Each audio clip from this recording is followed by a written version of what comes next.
Former une famille recomposée peut présenter de nombreux défis. Vous et votre conjoint vous êtes choisis, mais les enfants, eux, n'ont rien demandé.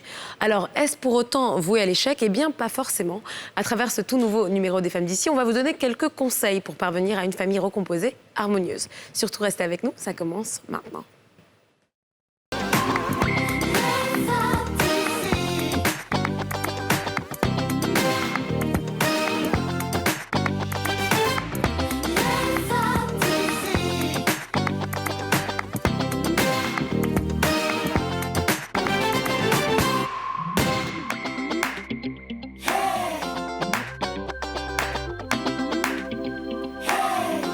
Bonjour et bienvenue à vous dans un tout nouveau numéro des femmes d'ici sur NCI, votre rendez-vous 100% féminin et 100% franc-parler. Bonjour les filles, comment ça va? Bonjour, ça va très bien, merci. Ça va. Ça va. Et vous? Ça va. On dit quoi? La semaine est presque finie. Ouais. On avance comme ça, petit à petit. Doucement. Et le ramadan? Ça va, ça se passe. Ça continue, hein? Ça va. Bien dedans. On dit que c'est Carême qui donne nom à un mois. Sinon, d'habitude, un mois passe vite, on ne voit pas dedans. Mais là, ça va sentir les jours. Et tu sais, je préfère la semaine, enfin le ramadan pendant la semaine que le week-end. Parce que le week-end, tu te tournes les pouces un petit peu. T'as rien à faire. Il n'y a pas d'activité vraiment que tu puisses mener parce que beaucoup de choses impliquent la nourriture en fait. Et donc, Tu regardes la fais télé. quoi finalement? Tu regardes la télé peut-être? Et puis, à partir de 16h30, la fin, après de 16h30. Quand tu travailles, bon, Oui, t'es occupé, le temps passe. Tu Le temps vois passe. pas trop le temps passer. Allez, filles, on va parler de famille recomposée aujourd'hui. Bon, c'est courant, hein. Dans tout le monde entier, les gens sont appelés à être ensemble, à se séparer, ça arrive. Maintenant, quand on se sépare et qu'on se remet avec une autre personne, comment est-ce qu'on gère les enfants qui sont habitués à voir papa et maman? Ses enfants ou les enfants de l'autre, voilà. Ben oui, on se qui mélange. viennent, c'est ça, c'est tous ces enfants en fait. Comment on arrive à gérer ça? Et c'est de ça qu'on va parler aujourd'hui. Est-ce que vous, la famille recomposée, ça vous parle particulièrement? Moi, non. Un petit peu, mais pas vraiment. Dans le sens où j'ai pas eu à vivre ça au quotidien, mais j'ai pu le voir autour de moi et effectivement, c'est assez compliqué. Surtout quand les enfants sont en préadolescence. Ouais. C'est là où les caractères s'affirment, c'est là où on n'aime pas la nouvelle compagne de papa ou le compagnon de maman et on le dit haut et fort. Et c'est vrai que ça crée des tensions dans les ménages et tout ça. Effectivement, ça devient plus difficile, comme Didier l'a dit, quand les enfants sont en âge vraiment de comprendre ce qui se passe. Quand les enfants sont petits, 5 ans, 6 ans, ça idéal, va, je ça pense. joue ensemble. C'est mon demi-frère, entre guillemets. Hein. Ils aiment bien. Mais quand on est adulte, là, ça devient un peu plus compliqué. Et c'est bien qu'on en parle aujourd'hui pour que les parents qui font face à ce genre de situation puissent trouver des solutions au travers de notre émission. Écoute, moi, je l'ai vécu un petit peu parce que ma mère s'est remariée après le décès de mon père avec mon beau-père qui est comme mon père, hein, puisqu'il nous a élevés. Il est entré dans notre vie, moi j'avais 11 ans. Et il avait des enfants qui ne vivaient pas avec nous, mais qui étaient là très souvent en vacances et tout. Et en fait, ce qui était un peu difficile déjà, c'est qu'on était pré-ado, donc il y avait quand même des différences. Et puis c'est un environnement différent, et puis il faut que tu t'habitues, donc il y a quand même de l'adaptation. Et puis aussi, je pense, et ça c'est peut-être un problème, une réalité dans le contexte africain. Tu as aussi ce côté tout de suite où on taxe la mère de marâtre.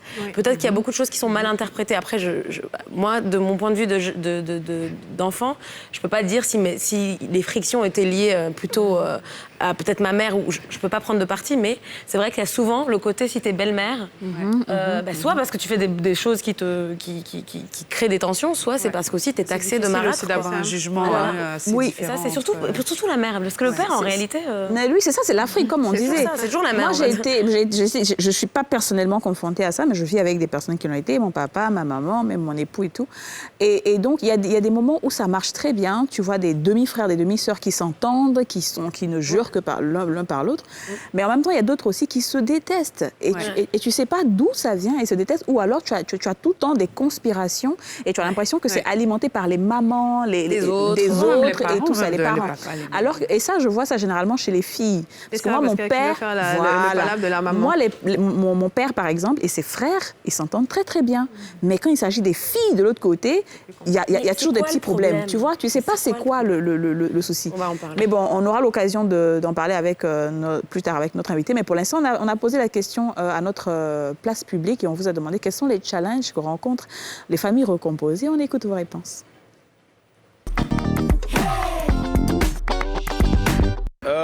Moi, à mon avis, mais je n'accepte pas d'abord, mais si ça arrive un jour, Je vais essayer d'éduquer les enfants à ma manière, mais si ça ne passe pas, bon, on laisse. On va se séparer, puisque la femme ne va pas accepter. Moi aussi, je ne vais pas accepter, donc chacun prend son chemin, quoi. Donc pour moi, il faut d'abord se confier à Dieu. Te confier à Dieu, et puis Dieu, lui-même, il va faire le reste. C'est ce que je pense. Dieu va faire le reste. Il va falloir que d'abord les parents, quand il dit les parents, le monsieur et la dame doivent s'asseoir pour discuter, pour dire, ah vraiment, j'ai eu un enfant avant qu'on se rencontre, toi aussi tu as eu un enfant avant qu'on se rencontre. Donc du coup, il va falloir donner la même éducation aux enfants et mettre dans la tête des enfants que vous êtes frères et sœurs ou bien vous êtes sœurs, comme ça il n'aura pas de mésentente dans la famille. Et il faudrait qu'il ait du favoritisme en faveur d'Adam parce que le monsieur ira toujours au travail, comme on le dit. On voit toujours le monsieur qui va au travail. Donc du coup, quand le monsieur sera au travail, il ne faudra pas que l'enfant se sente un peu délaissé par la maman, comme on peut le dire, parce que déjà c'est sa maman. Voilà. Donc il va falloir que la maman déjà, l'éducation qu'elle donne à son enfant, qu'elle donne la même éducation aussi à l'enfant de son mari, pour qu'il ait de l'entente, pour qu'il ait de l'harmonie dans la famille. Parce que si ce n'est pas la même éducation, que l'enfant se sent frustré, déjà ça va envoyer des mésententes. Ben, vous savez, quand on aime une femme, on doit forcément aimer ses enfants. Où je suis là, je suis veuf. Je prends une femme qui a des enfants. Moi aussi, j'aime mes enfants. Si j'aime ses enfants, elle doit obligatoirement aimer mes enfants. Et si ça ne marche pas, je vais faire comprendre à la femme que si tu veux qu'on vive en harmonie, il faudrait que ça soit ça. Et puis, je sais qu'elle va comprendre. Voilà, effectivement, c'est difficile. Voilà, c'est difficile partout. Mais après, c'est normal, parce que finalement, quand tu regardes la chose, quand tu es dans ta famille, même toi, frères et sœurs, avec tes parents, il peut y avoir des périodes où c'est pas facile. Alors, tu te dis, si tu ajoutes une autre famille, n'est-ce pas? Et si tu ajoutes une famille, enfin une autre famille ou une autre partie de famille à ça, et en plus, il faut créer une sorte de cocon qui n'est pas forcément organique, c'est pas naturel. Et souvent, il faut compter aussi sans compter sur le fait que les parents, la personne donc, qui vit avec la personne qui a des enfants, est censée être neutre vis-à-vis de elle-même, ses propres enfants et les enfants. Ce qui est souvent difficile parce que, bien sûr, l'autre même enfant peut voir, comme on l'a dit tout à l'heure, même si la dame n'a rien fait, hein, ils vont dire que c'est à cause d'elle que mon papa a laissé ma maman, des trucs comme ça. D'être égalité, parce que même avec ses propres enfants, on a parfois du mal. Des préférences. Des fois, tu es là, tu as l'impression que tes parents préfèrent ton frère à toi. Donc, alors que tous sont dans la même maison. Donc imaginez, de deux familles différentes, c'est encore plus compliqué. Et puis en réalité, moi j'ai l'impression que c'est quand les parents se sont mal séparés. Parce qu'il y a l'influence des autres parents qui agissent. De l'autre foyer. C'est-à-dire il vient polluer l'atmosphère de la maison. Il y a trop de choses. Mais quand tu vois, quand les deux parents, chacun de son côté est parti et que les deux sont heureux, généralement ça marche. Ça marche. Bon, écoutez les filles, comme d'habitude, en plus de nos blablas, on va parler avec notre invité du jour. Et c'est un habitué de la maison. Il s'agit de Jean-François Yoman, coach matrimonial, qui va nous rejoindre tout de suite en plateau. Bonjour Jean-François. Bonjour coach. Coach préféré. Le coach préféré de René et Liam. Elle seulement. De toute façon, elle dit ça tellement que... Non, mais je trouve qu'il fait partie des coachs que j'aime beaucoup dans cette émission. Et franchement, c'est l'un des meilleurs. C'est l'un des meilleurs. Non, et puis en plus, on apprécie la rigueur avec laquelle vous... Et pas que nous, même le détail avec les autres. Les téléspectateurs, les internautes. En tout cas, félicitations. Merci on n'a pas de médaille à vous donner, mais en tout cas, on vous le dit. La meilleure médaille, c'est déjà de le partager, de le dire comme ça. Parce que des fois, on pense des choses qu'on n'exprime pas. C'est déjà ça. Merci beaucoup aux femmes d'ici. Merci à vous. Alors, aujourd'hui, on parle des familles recomposées. Je pense que tout à l'heure, en backstage, vous nous disiez que c'est très, très, très fréquent et que c'est pas facile. Je vais d'abord poser une question c'est quoi une famille recomposée? Pour que ce soit clair. Alors, on parle de famille recomposée lorsque, dans le modèle familial, on va avoir, d'une part, un père seul qui rencontre une mère avec déjà des enfants. Premier tableau. On va avoir dans le deuxième tableau un père avec des enfants, avec une mère seule. Deuxième tableau. Dans le troisième tableau, un père avec des enfants, une mère avec des enfants qui se remettent ensemble. Et dans le dernier tableau, eh bien, c'est un père qui n'a pas d'enfant, une mère qui n'a pas d'enfant, mais qui sortent tous les deux de relations déjà construites. Vous voyez, issus de familles recomposées. Issus de familles recomposées. D'accord. C'est un autre modèle, en fait. Et moi, j'ai tout de suite envie de vous demander, de tous ces modèles-là, quel est le modèle le plus difficile? Il n'y a pas de modèle plus facile ou de modèle plus difficile. Chaque modèle est unique en son genre et chaque modèle doit s'apprécier en fonction des réalités qui s'y déroulent. Que ce soit un homme qui vient avec ses enfants, avec une femme seule, ça peut avoir ses réalités aussi. On peut peut-être avoir le sentiment que c'est beaucoup plus simple, mais certaines femmes vous diront qu'elles n'ont pas à gérer le passif, on n'a pas à gérer en fait les enfants d'une autre et qu'elles ont besoin d'avoir leur propre enfant. Et donc, dans cette dynamique-là, elles peuvent être focus sur le fait d'avoir elles-mêmes leurs propres enfants pour se positionner aussi dans la relation parce que ça donne peut-être parfois le sentiment qu'elle n'a pas d'enfant et donc ça peut donner des chances à la relation précédente de se remettre en place. Eh bien, un père seul, c'est pareil, quand il a une femme qu'il rencontre et qui elle-même a déjà des enfants, la présence des enfants crée des liens entre l'ex-papa, et la femme actuelle, ce qui n'est pas toujours du goût d'un homme, parce que les hommes, en général, ils sont très possessifs, aussi, ils veulent avoir le contrôle de tout. Donc, rapidement, son focus, son objectif va être d'avoir un enfant avec cette femme pour que ça justifie le fait qu'elle a maintenant un enfant aussi avec lui et qu'elle doive s'en occuper. Et puis, on a les modèles où chacun vient avec, on va dire, sa tribu, on va dire ça comme ça. Et c'est un peu plus délicat. Pourquoi? Parce que c'est différent. Et je dis bien tribu parce qu'il y a un esprit qui prévaut dans la famille. Oui. Il y avait une façon de gérer. N'oubliez pas que quand des parents se séparent, ce n'est pas les enfants qui sont séparés. Oui. Donc, l'atmosphère a toujours été bonne. Bon, jusqu'à ce que peut-être qu'il y ait des conflits qui éclatent au vu et au su de tous les enfants. Mais en général, les enfants ont une façon de vivre, une façon, ce qu'on va appeler le style de vie, le standard de vie. Et quand ils arrivent là, justement, ils ont besoin d'avoir un repère. Et la plus grande peur des enfants, c'est de ne plus se sentir le centre d'intérêt de l'un des deux parents en réalité. Donc c'est ce positionnement.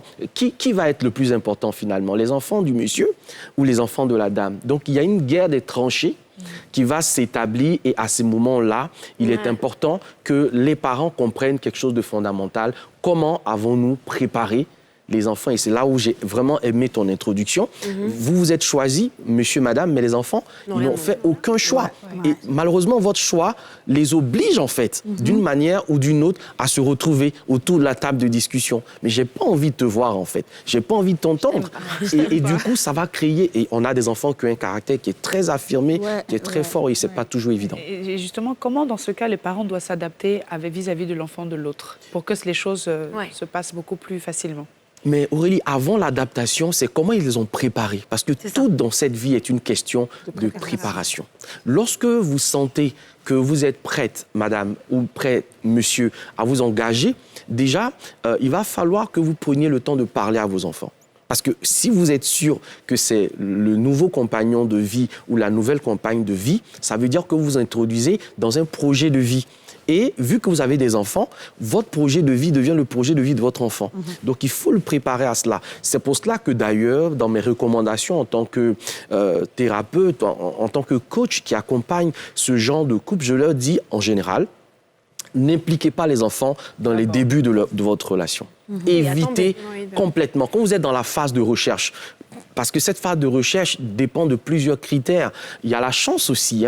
Parfois, on est bien heureux. On tombe sur la bonne paire. Et à ce moment-là, c'est bon. Mais sinon, on embrasse tous les crapauds du coin avant de trouver véritablement la personne qui nous convient. Et si les enfants doivent voir ces changements répétitifs, malheureusement, ce n'est pas du fait de la mère. Des fois, on va croire que parce qu'une femme ne trouve pas tout de suite l'homme idéal ou l'homme qu'il lui faut, donc c'est peut-être la confirmation que ce n'était pas la bonne femme. C'est pour cela que le monsieur l'a laissé tomber. Mais il y a un facteur chance. Je ne sais pas comment vous dire ça. Mais je suis sûr qu'étant femme d'ici, vous savez de quoi je suis en train de parler. Et puis, il y a la peur aussi. La peur de l'échec, d'un nouvel échec dans la relation qui fait que pour l'homme, là encore, on peut gérer. Mais pour la femme, il y a des pesanteurs qui sont sociales. Il y a des pesanteurs qui sont liées aussi au regard des autres.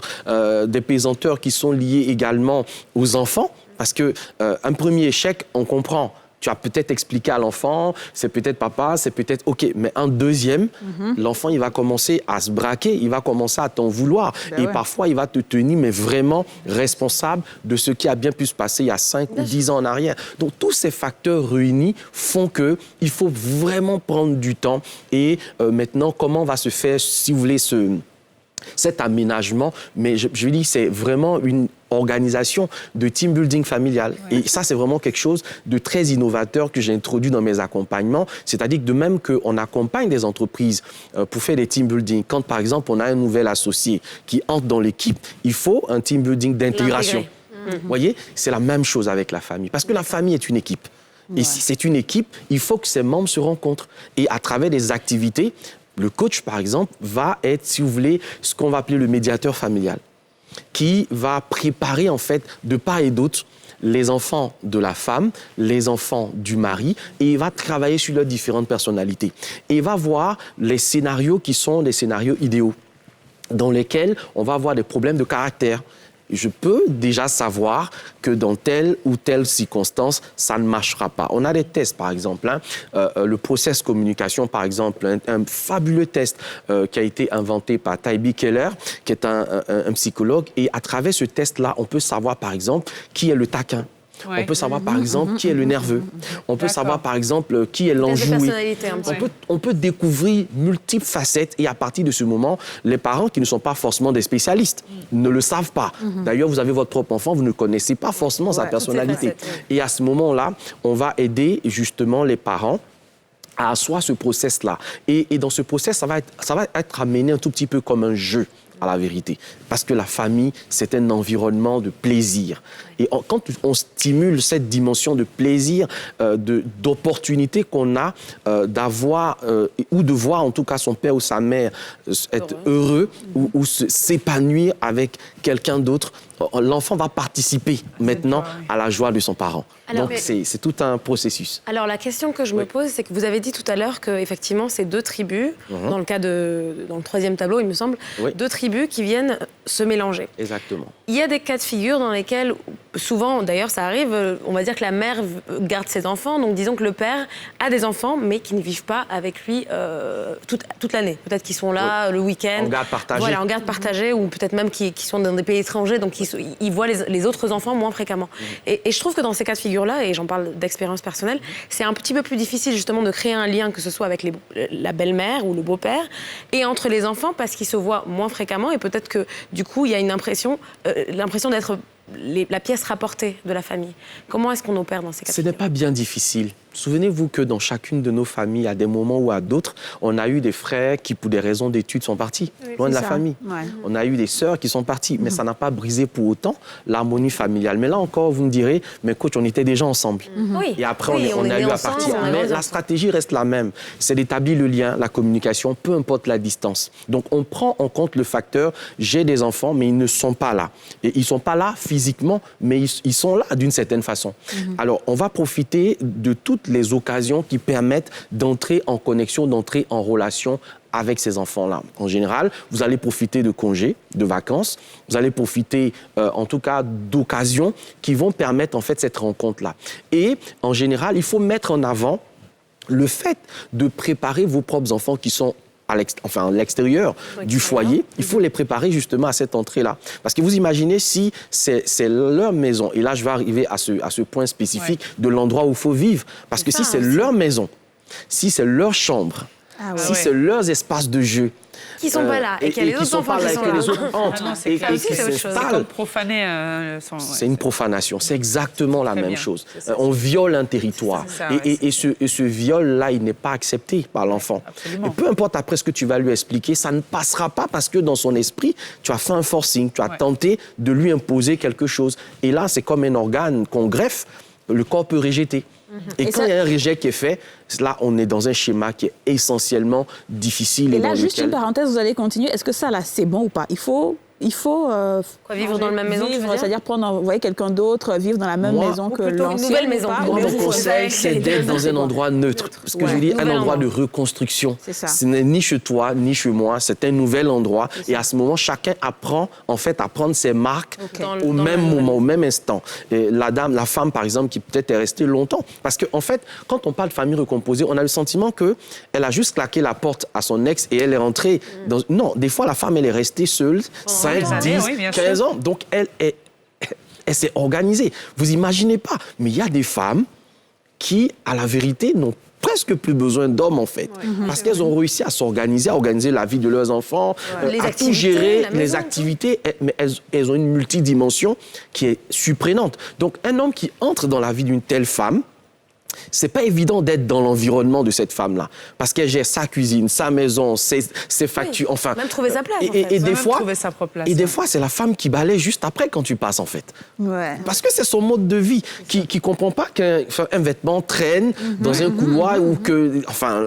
les bidets des toilettes ne soient pas vraiment bien refermés. En fait, elle pense se mettre en couple, mais elle n'a plus les réflexes d'une vie de couple. Et donc, pour réussir un tel pari, eh bien, moi, je dis, allons sur un espace neutre, un peu comme une zone tampon, dans laquelle on va tous réapprendre. C'est un nouvel environnement. On peut proposer sa déco. Donc, chacun peut participer. Les enfants vont mettre, en tout cas, de leur ingéniosité, de leurs idées. Et ça, c'est vraiment des activités de construction. Et ça va vraiment faire en sorte qu'on va sentir l'énergie de la famille qui se compose, en fait. Parce qu'on parle de famille recomposée, mais à la base, le verbe, c'est composer.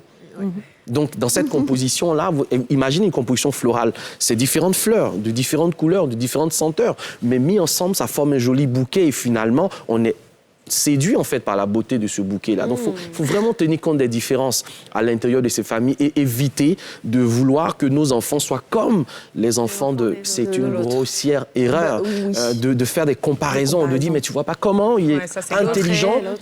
Tu vois pas comment il est ci, tu vois pas comment il est ça. Eh bien, malheureusement, c'est là où l'enfant va continuer à se dresser. Il va avoir des comportements antifamiliaux. Permettez cette expression pour ne pas dire antisociaux. C'est là où l'enfant va commencer à multiplier les erreurs, en fait. Il va être anti-système. Il va commencer à se comporter, en fait, comme une personne qui n'entre pas dans le jeu familial, dans les règles familiales. Tantôt, il va jouer dans le système de « je suis chez maman ». En fait, maman pense qu'il est chez papa, papa pense qu'il est chez maman, et il n'est nulle part. Et c'est là où les ados vont connaître vraiment leurs premières expériences difficiles en réalité. Alors, moi je vais vous ramener un peu en arrière en disant de ne pas impliquer les enfants dès le départ. Sauf que parfois, il y a des familles où on a vu une maman humiliée par une autre femme. Et c'est finalement cette femme-là qui devient la nouvelle maman. Comment est-ce que... Les enfants sont déjà impliqués, et ils ont été très mal impliqués d'ailleurs. Comment est-ce qu'on gère ça ? Alors, moi, je dis, là, on est en face d'un scénario où, en tant qu'adulte, il faut avoir l'humilité, et la responsabilité de gérer ses problèmes, sans faire en sorte que les enfants, quelle que soit leur position ou leur posture, aient à prendre un parti pris. Si il s'est passé que, en tout cas, c'est un schéma bien vilain que vous me présentez là, mais si ça se passe comme ça, il va falloir après assumer clairement les choses. Encore si ça finit par une union, c'est rattrapable. Mais les enfants vont toujours, d'une manière ou d'une autre, se rendre compte de quelque chose qui se trame, de quelque chose qui se passe. Mais on est toujours dans l'idée de la préparation. Le départ peut avoir été mal engagé, mais ça ne définit pas l'issue de la course. Voyez, vous pouvez toujours redresser les choses et c'est de prendre vraiment du temps d'être honnête avec vos enfants, de pouvoir leur parler, de pouvoir leur dire les choses. Quand vous avez fauté, quand vous savez que vous avez tort, c'est de pouvoir leur dire, écoute, j'ai eu tort à ce niveau-là, je n'ai pas eu la bonne attitude.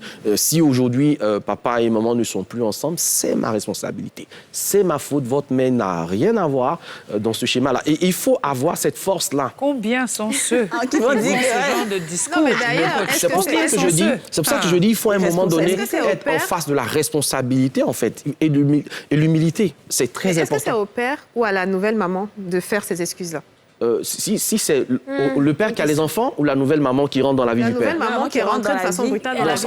C'est pas elle de prendre le devant. Non, et ça, c'est le père, je pense. C'est une erreur très commune. Quand je rencontre des couples qui viennent me rencontrer et qui me disent « Oui, coach, etc. » Non, j'ai donné l'initiative de ma nouvelle chérie et tout ça pour rencontrer les enfants. C'est une grossière erreur. Parce que, en fait, ce que vous faites, c'est que vous fuyez votre responsabilité quand vous faites ça.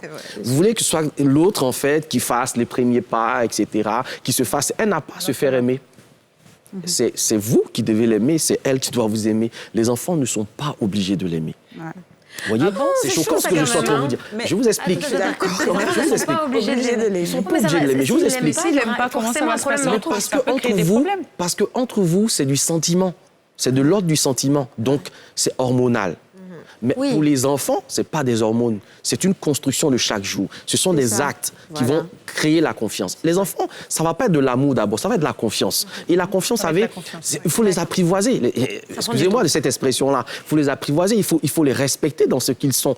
Les enfants, ils sentent quand vous êtes fausse. Ils sentent quand vous êtes faux. Vous voyez, il y a des enfants, au premier contact, il va rejeter parce qu'il voit quelque chose de fou, quelque chose de pas très net. Il sent que le mec, il surjoue un tout petit peu parce qu'il veut... parce qu'il sait que peut-être que la maman lui a déjà dit, c'est mon fils. Les enfants ont un feeling. Donc, il faut savoir que les enfants, c'est un feeling. Si le feeling, il passe pas, il faut peut-être demander à l'enfant. Qu'est-ce qu'il y a? Il faut peut-être lui demander qu'est-ce qu'il y a, qu'est-ce que tu ressens. Oui. Et s'il dit que moi, je veux pas, je veux que tu chasses ton conjoint, là. Il faut continuer à lui expliquer pourquoi tu souhaiterais que je chasse. Quel est le problème avec lui? Il dit, je sais pas, MDF. Donc, en fait, c'est à ce moment-là que vous devez comprendre que vous avez besoin d'une aide extérieure. À ce moment-là, vous êtes limité. À ce moment-là, vous avez joué toutes vos cartes. À ce moment-là, vos explications, peu importe qu'elles soient les plus langoureuses, les plus belles, ne suffisent plus. Il y a besoin d'un apport extérieur, il y a besoin d'une expertise qui va peut-être mettre un nom sur la souffrance que l'enfant vit, qui va peut-être mettre un nom sur ce que l'enfant est en train de traverser. Et à ce moment-là, eh bien, parfois, on est passé tout juste comme ça, à côté. On ne va pas revenir sur la perversion narcissique, mais on est passé peut-être tout juste à côté d'un manipulateur que l'enfant avait déniché ou perçu. Alors, ce que moi, j'ai envie de savoir, c'est que, et ça, maintenant que vous parlez, ça me rappelle un cas que je connais de famille recomposée, où il y a eu de gros problèmes parce que l'enfant de la dame était très turbulent. Donc, elle ne voulait pas, quand elle s'est mariée, elle ne voulait pas que l'enfant aille chez son nouveau conjoint. Elle a laissé l'enfant chez sa mère. Et on a dit, non, il faut emmener l'enfant. Et il faut que le nouvel homme qui est dans la vie de la dame traite l'enfant comme son enfant. Fils, Et du coup, il va devoir le chicoter, il va devoir... Mais là, elle ne supporte pas ça. L'éducation, Elle ne supporte pas ça. Elle, est-ce que la femme doit pouvoir laisser libre... La discipline. Elle ne supporte pas qu'il tape son enfant, qu'il touche son enfant. Est-ce qu'elle doit accepter que l'homme, là, il fasse ce qu'il veut de l'enfant comme son père? Parce que aussi il n'a pas... Est-ce que avant que vous répondiez, est-ce que c'est pas dû au fait que justement il n'a pas de père dans sa vie, qu'il a ce côté turbulent là? Alors ça, je ne sais pas. Mais le truc, c'est que est-ce que d'abord le conjoint doit s'impliquer et faire ce qu'il veut. En tout cas, l'absence d'une figure paternelle peut expliquer pourquoi un enfant a des comportements antisociaux, rebelles, difficiles pour lui d'accepter l'autorité parce qu'il n'a pas connu cette autorité. Mais pour revenir à la question que vous avez posée tout à l'heure, il faut peut-être faire attention au fait de vouloir en fait que le monsieur ou la femme fasse ceci ou fasse cela. Dès lors que vous êtes dans un schéma de famille recomposée, tout doit se faire de manière consensuelle. Tout doit se discuter. Tout doit s'harmoniser. Je répète encore, on parle de recomposition. Voyez. Donc, il faut tenir compte de ça, en fait. Et c'est là où, dans les activités de team building, on va faire quelque chose qu'on appelle le blason familial. Le blason, c'est quoi? Eh bien, pour ceux qui sont des sportifs, vous savez, le blason, c'est toute cette marque de l'équipe, etc. Mais c'est toujours côté cœur. Pourquoi? Parce que c'est l'identité de votre équipe. Votre cœur bat pour votre équipe. Et c'est pour ça que l'écuisson est toujours sur ce côté cœur, voyez. Mais pour la nouvelle famille qui se compose, il faut créer des valeurs. Il faut créer des valeurs qui sont acceptées par tout le monde. Et il faut faire participer même le plus petit. J'ai l'exemple d'une famille que j'accompagne et dont le plus jeune a autour de 4-5 ans. Mais il a participé à l'activité. Et il a pu dire, par exemple, dans ce qui se passe, avec ma nouvelle famille, j'aime pas ce qu'un tel me fait. On était surpris, en fait, au cours de la séance. J'aime pas ce qu'une telle me dit. Quand, par exemple, je fais popo, par exemple, elle refuse de venir me nettoyer parce qu'elle estime que c'est pas son rôle à elle. Donc, c'est pas ma grande sœur. Alors, vous voyez, il ressent ces choses-là et il les exprime au cours de cette séance-là parce qu'il y a un accompagnement professionnel qui tient compte à partir d'un questionnement qui est très puissant, qui va stimuler l'enfant, il va l'amener à dire des choses qu'il n'aurait peut-être jamais dit par honte, par gêne, parce que parfois, il n'a pas envie de mettre mal à l'aise. Il y a des enfants comme ça, qui n'ont pas envie de mettre mal à l'aise le papa ou la maman, et qui va dire oui, il n'y a pas de problème, j'ai compris. Mais ça ne répond pas bien à ma question. Alors, attends, on va donner l'occasion de répondre à la question. Oui, mais par contre, on doit marquer un temps de pause. Donc, on se retrouve juste après une courte page de pub et je vous laisserai terminer. À tout de suite.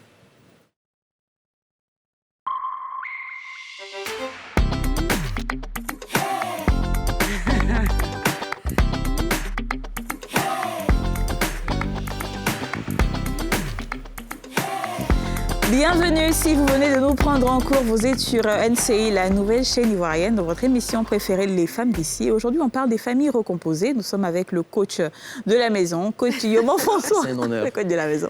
Ouais. Alors, avant de partir en publicité, j'avais posé la question, est-ce qu'on doit laisser l'autre conjoint faire, on va dire, ce qu'il veut, parce qu'en Afrique, on dit c'est ton enfant, il faut faire comme tu veux, il faut le traiter comme si c'était ton propre enfant.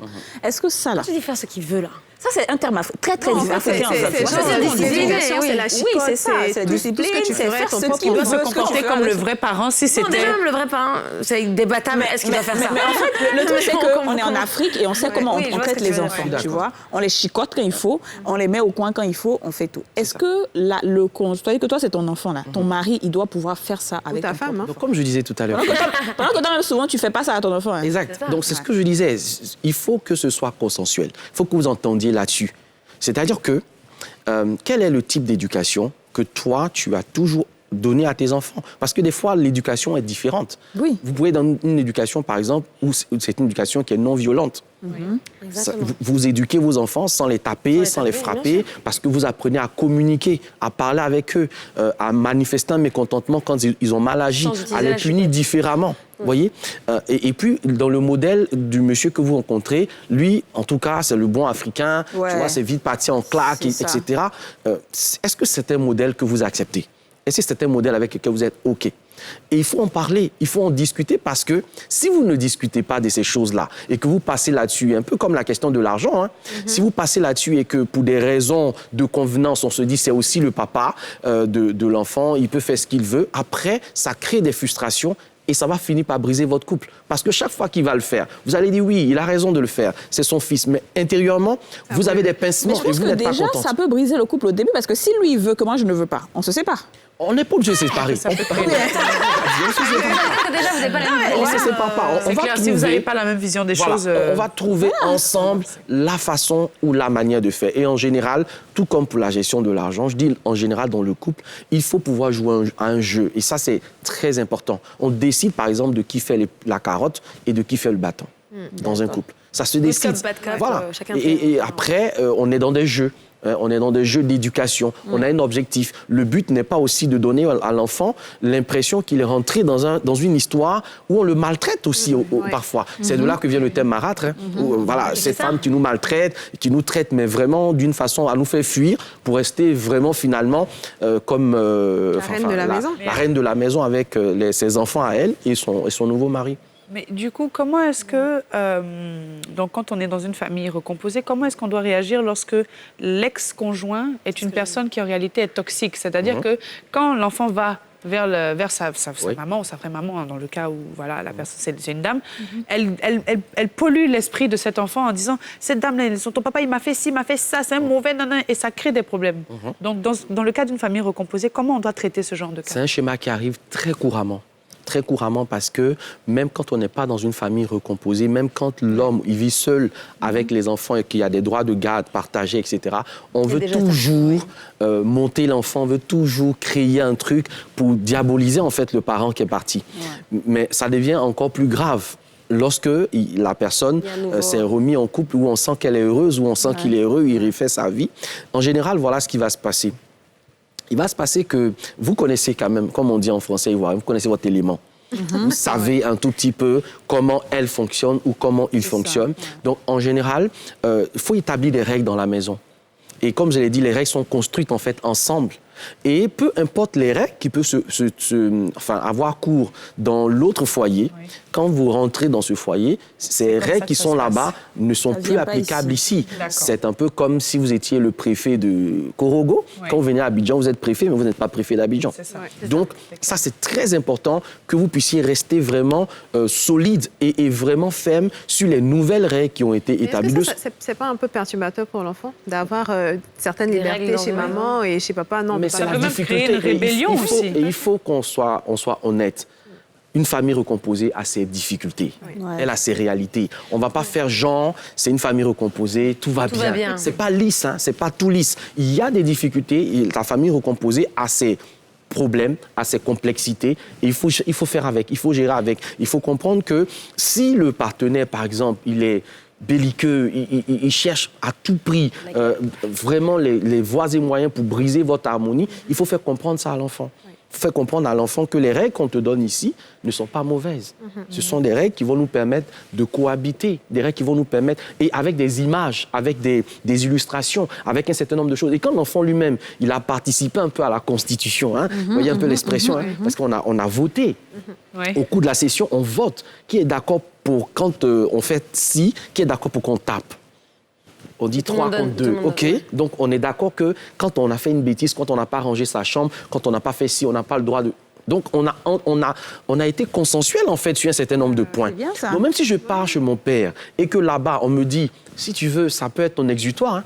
C'est à toi de voir. Si arrivé là-bas, tu as un pied sur un lit, un autre pied sur un fauteuil, ça, c'est ton temps pour souffler. Mais quand tu reviens ici, voilà comment les choses vont se passer. Et c'est bénéfique pour l'enfant. Vous ne pouvez pas imaginer. Parce que l'expérience montre, je pense qu'il y a une étude qui a été menée par des sociologues ivoiriennes entre 1995 et 2003. Et elles ont montré en fait que la plupart des enfants qui ont été issus de ce type de famille recomposée ont été des enfants qui ont capacité intellectuelle, je sais pas moi, de sociabilisation, d'adaptation extraordinaire. Et c'est les enfants qui réussissent le plus. Dans leur parcours, dans leur vie, voilà, parce qu'ils ont appris très tôt à être indépendants. Ils ont appris très tôt à comprendre que il n'y a pas à faire l'enfant gâté. La vie, il y a des réalités. Donc, en fait, ils se responsabilisent très tôt et on va trouver une maturité précoce chez ce type d'enfant-là. Mais par contre, comme je dis, hein, ça va être aussi un schéma qui peut être bis repetita chez les enfants. Si j'ai vécu d'une famille recomposée, je peux avoir tendance parfois, dans mon expérience de vie, à ne pas être très patient avec un partenaire et à croire que quand ça ne va pas, on part. C'est pour ça que j'ai eu un peu peur hein, quand tu as dit « je pars ». J'ai eu un peu peur. Alors, tout à l'heure, on a parlé de scénarios peut-être un peu, on va dire, qui sont répandus, mais qui sont peut-être un peu extrêmes. Il y a des cas où on est juste dans deux conjoints qui se retrouvent, et disons qu'il y en a un qui a des enfants et l'autre non. On veut s'impliquer dans la vie de l'enfant sans pour autant marcher sur les plates-bandes de l'autre famille, parce que cet enfant a quand même sa famille. Il a une mère, il a un cocon. Donc comment jouer le rôle de belle-mère ou de beau-père sans être trop envahisseur et tout en prenant ses désirs aussi en compte, parce que quand même on veut avoir une place, on veut ne pas être en vacances et se sentir un petit peu voilà, pareil, pièce rapportée entre guillemets, même en tant qu'adulte, ça peut être difficile. Oui, Aurélie qui est dans l'immobilier, on appelle ça le tour du propriétaire. Si vous visitez une maison, vous pouvez pas être plus pressé que celui qui vous montre la maison. C'est clair. Vous comprenez? Si vous entrez dans la vie d'un homme et qu'il a des enfants, c'est à lui d'être le métronome en fait des rapports qui vont présider entre vous, madame, et l'enfant. Vous acceptez le rythme quand l'homme fait du favoritisme avec sa nouvelle femme et qu'il considère que sa nouvelle femme est beaucoup mieux que son ex pour l'éducation de ses enfants. Bon, ça, si elle n'était pas beaucoup mieux, il serait resté. Ah, vous parlez ce que je veux dire? Non, quand il dit que sa nouvelle femme... En parlant d'éducation, c'est-à-dire que l'homme peut avoir une nouvelle femme et il fait on va dire, du montage psychologique, on va dire, hein, sur les enfants en disant que c'est la nouvelle qui est meilleure que l'ancienne. Oui. Voilà. Et comme alors je dis, et quand vous le dites, si elle n'était pas mieux, il serait resté. Tu comprends ce que je veux dire? Je comprends, mais je veux dire. C'est un peu ça, en fait. Ça paraît un peu dur comme ça, mais dans la tête de l'homme, il se dit, c'est la meilleure version que j'ai en ce moment. Donc l'autre, on va estimer qu'elle n'avait pas toutes les qualités, en fait. Mais voilà ce qui se passe. c'est que ta question rejoint celle, en fait, hein, de l'autre. C'est-à-dire que dans ce schéma-là, il est important que vous compreniez que, aussi longtemps que le père ou la mère de l'enfant est vivant, eh bien, faut tenir compte de lui, faut tenir compte d'elle. On ne va pas vivre avec l'enfant comme si c'était un orphelin de père ou un orphelin de mère. Non, ce n'est pas un orphelin. C'est un enfant qui a son père, qui a sa mère et qui va aimer sa mère, parfois plus que vous. Je suis désolé. C'est complètement normal. Il faut que vous-même, qui entrez dans la vie de l'homme, vous puissiez accepter ce principe-là. Et comme je dis, c'est à l'homme aussi de donner, en fait, à la nouvelle femme qui arrive, la force, les moyens, les outils pour appréhender cet enfant, vraiment prendre cet enfant comme étant son enfant à elle et pouvoir développer avec cet enfant-là de bonnes relations. Et comme je dis, ça commence déjà dans la préparation, dans les week-ends que vous passez. Vous voyez, un week-end à 2, un autre week-end à 3, ou à 4, ou à 5. Ça va dépendre du nombre d'enfants que vous avez. Mais il faut commencer tout doucement comme ça à l'introduire. C'est progressif. Et à trouver parfois le temps de les laisser. OK, de les laisser, vous prétexter d'une absence d'1, 2 heures, 3 heures.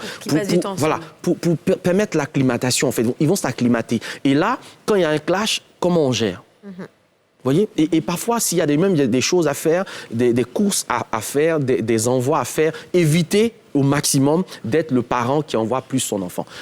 Transitez en fait par l'autre partenaire qui est dans votre vie. Par exemple, s'il doit aller prendre un verre ou un truc, dites à votre femme, dis à ton fils d'aller prendre le verre. Donc, elles sont impliquées. En transférant, vous transférez l'autorité. C'est comme ça que l'autorité se transfère. Si vous avez, par exemple, de l'argent à lui donner, de l'argent de poche, que ça passe par le partenaire. Vous voyez, que les enfants se rendent bien compte de qui gère l'argent, de qui accepte ou de qui refuse que les choses se passent. Et si les enfants perçoivent cette autorité, des fois, ils vont se ranger parce que les enfants, ce sont des maîtres chanteurs. Mais en même temps, ils réalisent très rapidement, quand ils savent que même s'ils vont voir papa pour lui expliquer, papa va les renvoyer ou il va expliquer la situation devant tout le monde, à un moment, ça s'arrête. Parce que des fois, il y a des montages, des montages grossiers. L'enfant va imaginer une situation, il va aller expliquer à son père, voilà, en tout cas, je ne vais pas détruire. Il va commencer comme ça. Je ne vais pas détruire ce qui est en train de se mettre en place, mais si je parle, on va dire que je parle trop. Ou bien si je parle, on va dire que c'est toujours moi. Et si je parle, on va dire... En fait, le truc, c'est de te dire, je peux mieux te parler à toi qui peux me comprendre plutôt qu'à elle qui est une étrangère. Il faut casser ça rapidement. Il n'y a pas d'étrangère, en fait, dans la maison. Elle, c'est moi c'est elle. Et donc, voilà.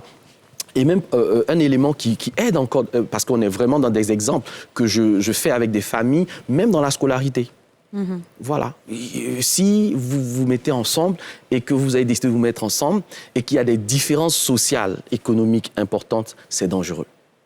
Est-ce que vous imaginez si les enfants sont à l'EPP, tandis que les enfants de l'autre sont dans des cours supérieurs, vous voyez ce que ça fait? Vous êtes obligé de niveler. Soit vous trouvez un niveau moyen ou vous trouvez un niveau plus haut, parce qu'on ne va pas descendre. C'est clair. Franchement. En tout cas, on n'écoute pas dans ça va pas pour aller dans ça va pas du tout. On est d'accord. Donc c'est clair que tout ça aussi, la recomposition, elle est économique également. Il faut pouvoir prendre le pouls de la dimension économique de cette recomposition. Parce que votre standard ne doit pas baisser. Est-ce qu'on peut réellement dire que quelqu'un peut aimer les enfants d'une autre comme ses propres enfants? Oui. On peut? Parce que tu vois, non mais tout à l'heure, DJ disait que même dans tes enfants, oui. tu as des petits moments où tu... as des moments où tu préfères c'était pas une question d'amour, c'est plus une question d'action. Mais est-ce que vraiment mais on peut... Kadi, c'est extraordinaire parce que c'est pour ça que je dis la famille recomposée. Il ne faut pas qu'on pense que je fais l'apologie de la famille recomposée, mais j'en parle parce que c'est une réalité. Nos sociétés ont connu des mutations et la famille monoparentale, la famille classique, tout comme la famille recomposée, ça fait partie de nos réalités. Donc, il ne faut pas fuir ça. Vous savez, le fait que vous vouliez gagner le cœur d'un père, ça vous amène à vous surpasser par rapport à ses enfants. Parce qu'en fait, la logique ici, elle est différente. C'est dans le but de gagner le cœur de votre homme que vous êtes de plus en plus proche de ses enfants. Donc, ça fait que même quand il y a des blocages, naturellement, vous surmontez ces blocages parce que vous avez un objectif. C'est ça, d'accord. Mais après, il ne faut pas que ça soit enjoué. Oui. Après, en travaillant sur vous-même, en les apprenant, en apprenant à les connaître davantage, à vous intéresser à eux, vous le faites, mais votre but véritable, c'est de créer une cohésion, c'est de créer quelque chose. Alors que dans la famille normale, j'ai pas de challenge. C'est mon frère, c'est ma soeur. C'est mon enfant. Si il déconne, je le mets dehors, etc. Mais dans ce contexte-là, vous voyez, on a amené à faire un peu attention. Des efforts. On a amené à faire plus d'efforts. Et c'est là où la famille recomposée peut devenir vraiment une famille extraordinaire, une famille idéale, si tout se passe vraiment dans les conditions que nous expliquons. Alors, vous avez parlé tout à l'heure de différents types d'activités qui peuvent permettre de réunir et de créer un lien. Oui. Est-ce que vous pouvez donner quelques exemples d'activités qu'une famille recomposée pourrait faire pour les aider à, on va dire, à se... à se consolider. La différence est une richesse. Vous voyez, vous aviez une famille qui avait des activités, qui avait une manière de vivre, une manière de faire.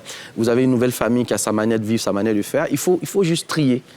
Il faut juste trier. Voilà, vous avez le choix, en fait. C'est comme si vous avez une palette. Et là, maintenant, c'est de voir ensemble. Nous, on faisait ci, on faisait ci, on faisait ça. C'était bien. Est-ce que vous voulez pas essayer? Donc, on va essayer ensemble. Et puis, finalement, on va trouver la formule qui va à tout le monde.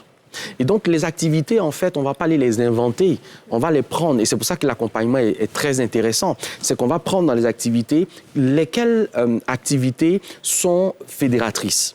Parce qu'il y a des activités qui développent, en fait, si vous voulez, la solitude, en fait, qui développent l'esprit de partie. Et même dans les jeux que vous offrez aux enfants. Vous voulez créer un esprit de famille, offrez à chacun son jeu, mais offrez aussi des jeux qui fassent l'interaction. Du coup, à un moment donné, pour qu'il joue, il a besoin d'aller chercher l'autre. Quelqu'un d'autre, oui. Vous voyez, il a besoin d'aller chercher quelqu'un d'autre. Et c'est là où, même quand vous êtes dans une famille classique, le petit frère aura besoin de sa grande sœur ou la grande sœur de son petit frère, parce que sur certains jeux, il faut un deuxième player. OK? S'il n'y a pas de deuxième player, faites en sorte même qu'il ne soit pas capable de jouer avec l'ordinateur. Parce que ça va développer une sorte d'économie de la solitude où l'enfant grandit et il n'a pas besoin des autres. Donc, c'est la même chose dans la famille recomposée. Des week-ends ensemble, des activités. Il faut tenir compte aussi des besoins de chacun à l'intérieur. Il faut tenir compte parce qu'il y aura toujours, et je ne sais pas pourquoi, mais dans toutes les familles que j'accompagne, il y a toujours un qui est le loup solitaire, qui traîne dans son coin, qui n'a pas envie de parler, qui aime bien être dans son coin. Et si on comprend, tout le monde va à gauche. Eh bien, lui, il va à droite, il reste un peu au milieu. Il y a toujours un comme ça. En général, c'est à celui-là avec lui qu'il faut plus travailler. En fait, c'est celui-là qui est le métronome. Il faut pouvoir l'amener à décider, à participer. Il faut lui demander à faire des propositions. Moi, en général, dans l'équipe, j'en fais l'arbitre. Et il est dans un rôle où il a l'impression de ne pas participer. Il supervise un peu, là. Il se sent supérieur. Il ne se rend même pas compte qu'on l'a pris dans le jeu de la manipulation parce qu'il est dans le jeu. Si tu es arbitre, tu ne peux pas être hors du terrain. Bien sûr. Donc, du coup, c'est lui qui fixe les règles, mais de concert avec le coach.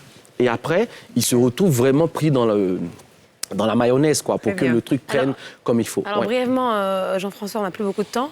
Vous avez parlé de famille monoparentale, de famille recomposée au sens, comme vous l'avez expliqué dans cette émission.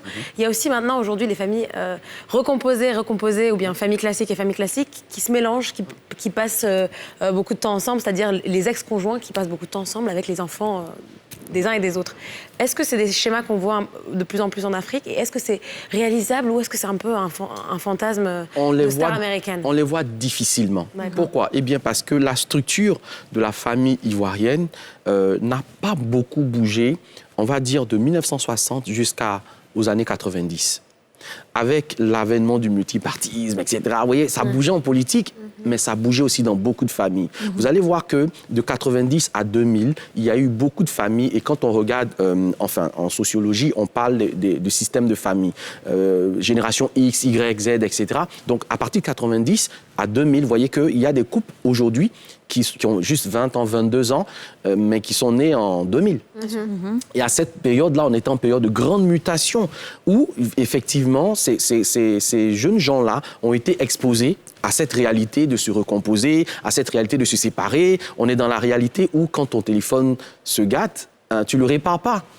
Tu le changes. Tu le changes, tu le jettes. Il n'y a pas à aller voir un réparateur pour ça. Donc, ça conditionne aussi la mentalité, ce qui fait que depuis 90 jusqu'à aujourd'hui, on assiste vraiment à cette transformation, en tout cas de l'unité familiale, où, justement, on peut voir dans cette énergie des ex qui se retrouvent autour des enfants, qui font des activités communes, qui vont ensemble à l'école des enfants quand il y a par exemple une journée porte ouverte, etc. Ils sont là. En vacances ensemble.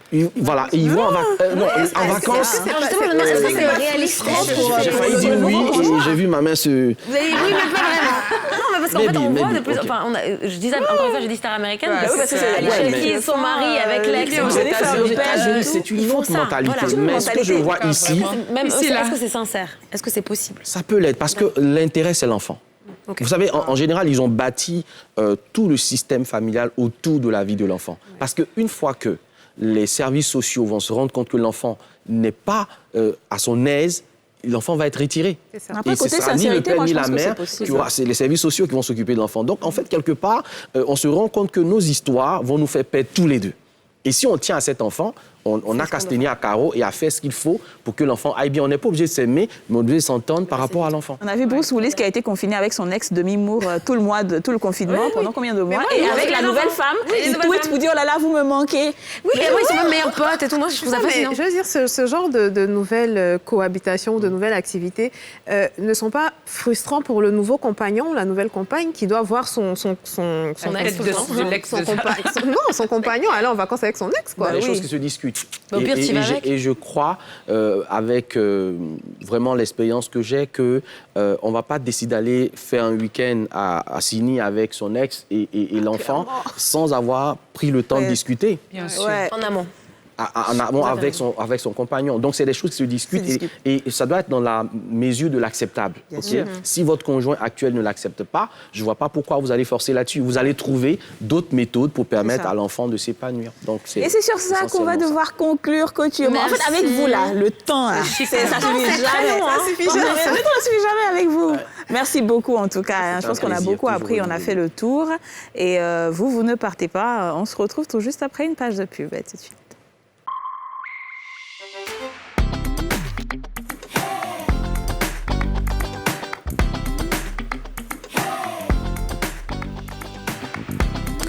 Bienvenue à vous si vous nous rejoignez sur le plateau des Femmes d'ici. Nous sommes dans la toute dernière partie de cette émission et on va à présent changer de registre, arrêter de parler de famille recomposée et parler de Didja, n'est-ce pas? Et oui, on passe la parole à Didja qui va nous parler de santé précaire en milieu hospitalier et c'est dans ce qu'on retient.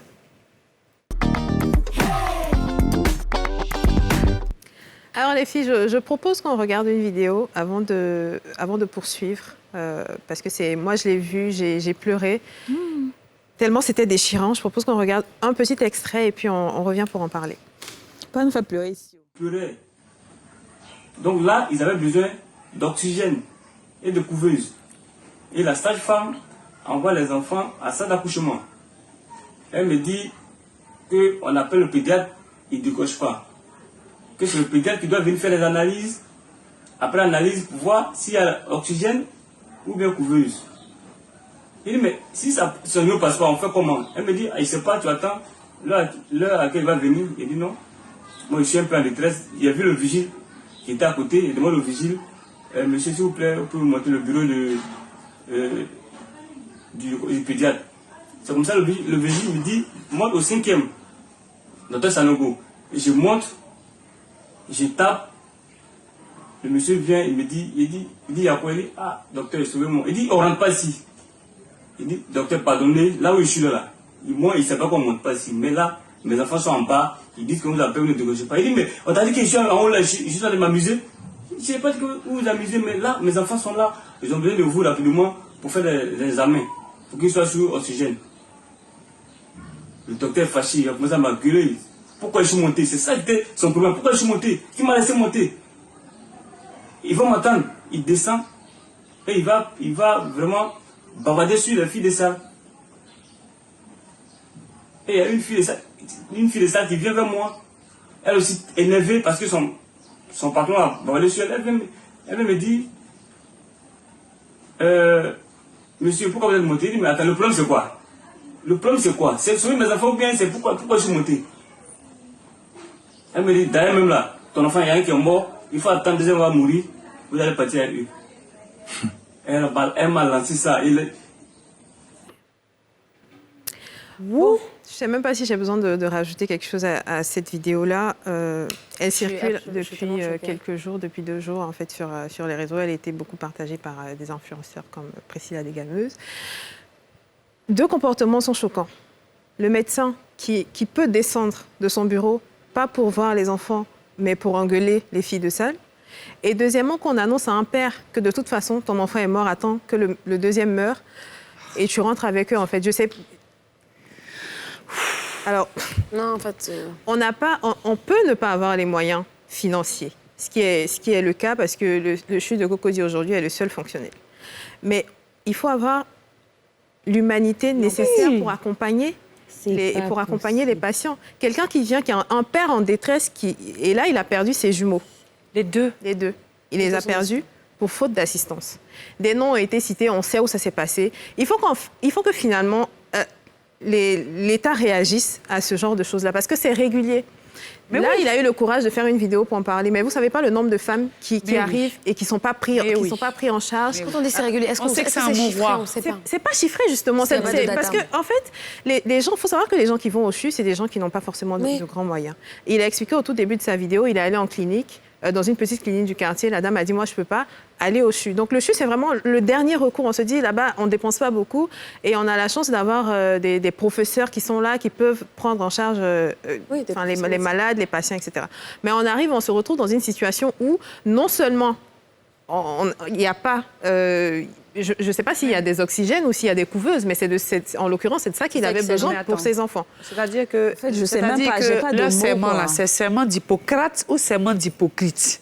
Parce que franchement, je trouve que ce n'est pas la première fois qu'on parle de ce sujet-là dans les femmes d'ici, de ce problème-là de manque d'accompagnement des familles. Je veux dire, même pour payer de l'alcool, ils demandent de l'argent au CHU.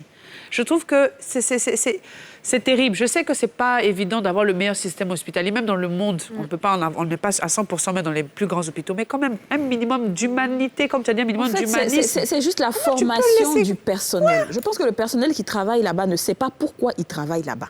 C'est tout. Parce qu'en fait, comment on peut se comporter comme ça avec mais comment on peut regarder un enfant qui est en détresse? Toi, une femme, fille de salle, toi, tu es femme.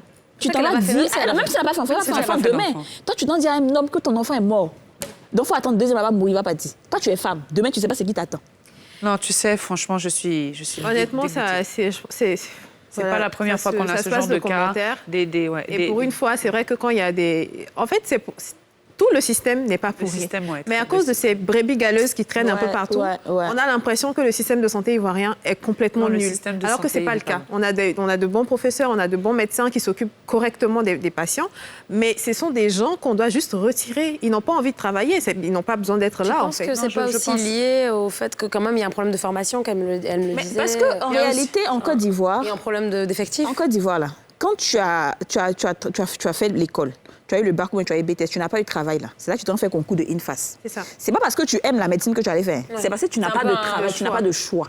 Donc pour toi, tu veux juste avoir ton argent à la fin du mois. Puis et tu pourtant, vas c'est dommage de formation là. On te forme quand même à apprendre la vie d'abord des gens avant même l'argent. En fait, c'est ça. C'est que la médecine, tout le monde sait que c'est pas un métier qu'on fait, c'est pas anodin. On choisit pas comme ça. On le fait, il faut le faire avec dévotion, avec responsabilité. J'espère en tout cas que ces personnes seront poursuivies et que quelqu'un va décider d'aller loin et d'être accompagné pour la vitesse à laquelle cette vidéo-là tourne. Je pense qu'effectivement, quelqu'un va dire quelque chose, en tout cas, on espère. Non, il faut, parce que je sais qu'il y avait des centres qui avaient été fermés au temps de l'ancienne ministre de la Santé. Il y a des centres qui avaient été fermés quand ils ont dénoncé ce genre de choses. Elle avait dit que s'il y a ce genre de cas, il faut écrire et tout. Il ne faut pas qu'ils s'asseyent, il faut qu'ils écrivent. Ces personnes, à partir de Sanogo, jusqu'en bas, ils n'ont qu'à bâtir. Ouais. Bon, écoutez, on va continuer à parler en tout cas de nos points de vue dans la prochaine chronique Ça crush ou ça clash. C'est tout de suite. J'ai un crush aujourd'hui. Vous savez, j'aime beaucoup, je suis une sérivore. Hein. Et là, j'ai commencé une série, d'ailleurs, qui se passe dans le milieu hospitalier. Ah voilà, je ne sais pas si c'est forcément changer de sujet. C'est vrai. Mais par contre, c'est plutôt le contraire, mais vraiment le contraire de ce qu'on vit ici. Ça s'appelle New Amsterdam. Donc, il s'agit d'un médecin qui a été élu récemment donc, directeur d'un centre hospitalier urbain, d'ailleurs, qui s'appelle New Amsterdam, et qui est venu pour révolutionner complètement le système. Voilà. Tout ce qui se faisait avant, déjà le premier épisode, c'était qu'il a viré tous les cardiologues, parce que les cardiologues de cet hôpital ne se basaient que sur l'argent pour pouvoir choisir ses patients. Il les a tous virés. Il a tout transformé et il va faire de cet hôpital vraiment le centre vraiment d'accueil, même des personnes qui sont dans le besoin. Le seul hic et le côté sentimental de cette série, c'est qu'en fait, il est atteint lui-même d'un cancer. Et il doit chercher à faire... Et il le cache. Et il le cache pendant un certain temps, sans oublier, bien sûr, que c'est une série typique hospitalière où on parle un petit peu de tous les problèmes de santé qu'il peut y avoir, les soucis, et peut-être même les solutions à... Voilà. Donc, j'aime bien souvent... j'ai loupé ma vocation de médecin, donc c'est bon, je me rattrape sur ce genre de série. Et il faut regarder ça. Moi, j'ai regardé quand même. C'est pas mal. J'avoue que je suis un peu... cœur et en même temps pas trop cœur. Pourquoi un clash? Alors moi je t'explique, j'ai regardé un épisode dans l'avion et j'ai trouvé que c'était Grey's Anatomy du pauvre. Du pauvre. Mais comment ça qualifier ça? Grey's Anatomy du pauvre. Non mais attends, t'es allé loin quand même. Bah, écoute, c'est la vérité quand je dis du pauvre, ça veut pas dire littéralement du pauvre, hein. C'est une expression, c'est pour dire qu'ils ont refait, ils ont pas fait mieux en fait. Je trouve que c'est un peu... Alors moi... Écoute, les goûts et les couleurs, de toute façon, tout ce qui est hospitalier, c'est ça. C'est un peu de la répétition. Moi j'aime bien par contre, parce que déjà l'acteur, il m'a bien plu dans Blacklist. Et je trouve que c'est... Tu sais, les séries, généralement, ils prédisent les choses. Ce genre de choses, généralement, ce genre d'initiative, quand on parle dans le futur des séries avant-gardistes, où on doit changer tout un système et tout, ça donne des idées, des astuces aux gens qui sont là aujourd'hui pour se dire, bon, demain, nous aussi, on peut faire la même chose. Les gars du CHU et Loca, regardez ça. Je te dis. Pour moi, c'est un no comment, parce que j'ai regardé aussi un épisode. Il m'a pas accroché plus que ça, donc j'ai zappé, mais peut-être que je vais m'y remettre. Ouais, il faut t'y remettre. En tout cas, Aurélie, tu sais quoi, je vais retenter juste pour toi. Merci beaucoup. Alors, quand je commence à sortir ça là, c'est que c'est pas bon. C'est un gros clash et je rejoins Dija sur le service de santé en Côte d'Ivoire. Vraiment dans le système hospitalier aujourd'hui. Le système de santé en Côte d'Ivoire, je pense que la santé est reléguée au 7e plan des priorités en fait. Le CHU de Yopougon est fermé depuis 2019. Ça devait être ouvert dans 3 ans. Et ça pourrait être ouvert ou pas, ça, c'est pas ça le problème. Mais le problème, c'est qu'il n'y a aucun établissement qui prend le relais. Il y a près de 10 000 personnes qui vont au CHU de Yopougon pour se faire soigner. Ces personnes-là, quand ils sont malades, ils vont où? Ces personnes-là, quand ils n'ont pas les moyens d'aller jusqu'à Cocody... Tous les services sont fermés ou il y en a? Le CHU de Yopougon est fermé. Il y a certains... Le CHU est fermé. Mais pour les malades du corona, ils ont été là-bas. Le CHU est fermé, totalement. Ah bon? Autant pour moi. Alors, le CHU est ouvert, par contre, le service gynécologique est fermé.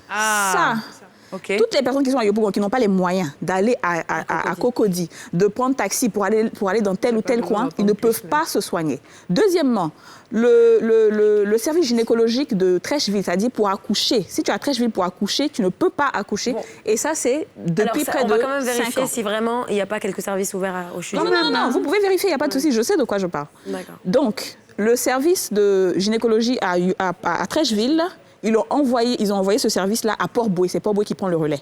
Contrairement à Yopougon, ils auraient pu faire quelque chose pour prendre le relais. Donc, si tu as Trècheville, tu vas accoucher là, tu es obligé de partir à Port-Boué. Et ça, je pense que c'est des choses, ils ne doivent pas laisser des années passer comme ça, parce que les villes, les gens meurent chaque jour. Non, donc, il faut que dès qu'on ferme un endroit, on puisse dire, voilà, vous prenez le relais ici dans Yopougon, là, comme ça, vous partez, vous dirigez. C'est bien, quoi. Les gens sont en train de mourir tous les jours. Et voilà, quoi. Clash en fait, j'ai même plus d'énergie pour ça. Il n'y a pas beaucoup de débats. Les filles, rapidement, il nous reste plus beaucoup de temps. Pour moi, c'est à la fois, c'est très bizarre ce que je veux dire, mais c'est les deux en fait. C'est un crush clash. Pourquoi?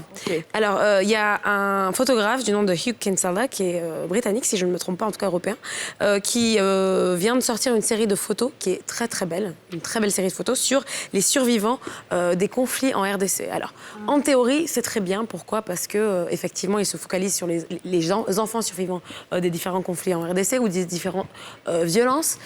Ceci dit, moi, j'en ai un petit peu marre, de manière générale, de cette narrative qui est toujours focalisée, notamment du point de vue des ONG, parce qu'ils travaillent avec Save the Children, qui, on le sait, est une ONG qui... c'est l'ONG qui a fait beaucoup de spots de télé sur les enfants démunis, avec la morphe qui coule du nez, qui viennent d'Afrique, là. Avec les mouches et en fait, c'est juste... Voilà, exactement, avec les mouches sur le visage. Alors, ils essaient de changer un petit peu leur image de marque, de faire mieux, et de faire plus dans la diversité, de moins faire de la caricature de portraits. Ceci dit, pour moi, moi, ça continue à participer de ce white savior complex qui est genre, oui, on va aller en Afrique filmer les petits-enfants qui ne sont pas morts dans les guerres et après faire un très beau livre. Les images sont magnifiques, il n'y a rien à dire, mais je pense qu'on peut faire mieux. Il y a beaucoup mieux à voir de... en Afrique, c'est clair. Non, ça ne veut pas dire qu'on ne doit pas en parler. Je pense qu'il faut parler des choses qui sont là. C'est juste qu'encore une fois, c'est le point de vue ONG sur les enfants et la misère africaine qui me dérange. Mais bon, en même temps aussi, c'est une ONG, hein, donc s'ils ont besoin d'argent, ils vont forcément aller chercher des images. La sensationnalisme, toujours. Mais je pense toujours au point de vue de la jeune personne qui est prise en photo et qui, quelque part, est stigmatisée d'une certaine manière. Ouais, bon. Ouais. Alors, moi, les filles, j'ai un clash aussi. Je pense que je vais me déconnecter des réseaux parce qu'à chaque fois, je tombe sur des trucs de dingue, en fait. Et là, c'est un cas de viol en Guinée-Conakry. C'est un père qui donne des somnifères à sa femme et viole sa fille. Aïe. Et il menace de l'égorger si jamais elle parle. Donc, si jamais qui part, la petite? Si jamais la petite ou la maman. Parce qu'elle a fini par s'en rendre compte. D'accord. Et donc, après, les menaces, c'était difficile au départ. Donc, elle n'en parlait pas. Et la petite subissait. Et à un moment, elle a dit, en fait, s'il veut, il me tue. Je vais en parler. Et donc, elle est allée dénoncer. Il y a eu une vidéo où elle a raconté comment ça se passait. Et ce qui me choque, je ne sais même pas si ça doit encore me choquer tellement, mais c'est le fait qu'un père ait envie de son enfant. Terrible.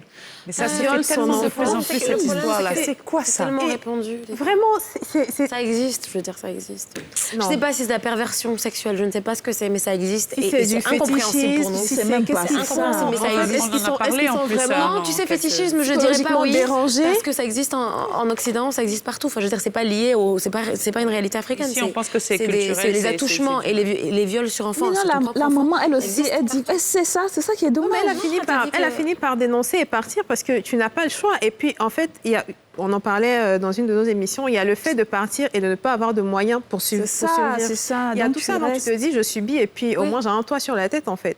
Mais c'est juste dégueulasse. C'est dégueulasse. Un vrai clash, un vrai clash. Et voilà, c'est la fin de l'émission. Sur ce clash-là, on est fâchés aujourd'hui. C'est la fin de l'émission. On espère que demain, il n'y aura pas de mauvaises nouvelles. On se retrouve demain sur la même chaîne, la NCI, la nouvelle chaîne ivoirienne. À bientôt.